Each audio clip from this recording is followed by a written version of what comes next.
शिक्षा का जो आधार है वो आज की शिक्षा प्रणाली जो कि जॉब ओरिएंटेड हो, उसके लिए लैंग्वेज की बहुत आवश्यकता है। इंग्लिश लैंग्वेज के कारण जो प्राइवेट स्कूल्स हैं उनमें बच्चे जाने लगे हैं, गवर्नमेंट स्कूल खाली हो गए हैं। उसका कारण चाहे कुछ भी बताओ, लेकिन मैंने इतने दिन के एक्सपीरियंस के आधार पर ये देखा है, जब इंग्लिश मीडियम के स्कूल मतलब अगर गवर्नमेंट कर देगी तो अपने आप वो स्कूल जो है वो बच्चे वो उसमें आ जाएंगे और स्ट्रेंथ बढ़ेगी।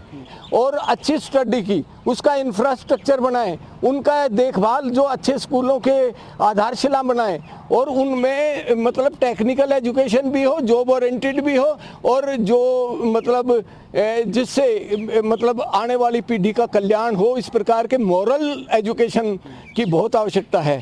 हमारे देश में जब तक मॉरल एजुकेशन अप नहीं होएगी तो भ्रष्टाचार के मामले जो हैं वो सामने आते रहेंगे। ये भ्रष्टाचार की मूल जड़ में जाना वो मतलब सोचने की बात है। देखिए, शिक्षा को जो हमें जो दूसरे देश हैं और मतलब जो विभिन्न मतलब संस्थाएं हैं उनके लिए कम्पीट करने के लिए, उनके मुकाबले में आने के लिए शिक्षा के ऊपर बहुत ही जोर देने की ज़रूरत है। और जब बजट होगा जब ही वो कुछ काम कर पाएंगे, क्योंकि इससे कोई डायरेक्ट इनकम नहीं होती। बिजली विभाग से होती है, ये ट्रांसपोर्ट विभाग से होती है, दूसरे एक्साइज एंड टैक्सेशन से आमदनी होती है। शिक्षा से कोई आमदनी तो है नहीं। अगर सरकार ये सोचे कि इससे आमदनी कुछ हो गए इसलिए इसे पे कम खर्चा करते हैं, तो ये मैं समझूंगा कि जैसे पहली सरकारें करती रही और यही सरकार इस प्रकार से सोचती रहेंगी,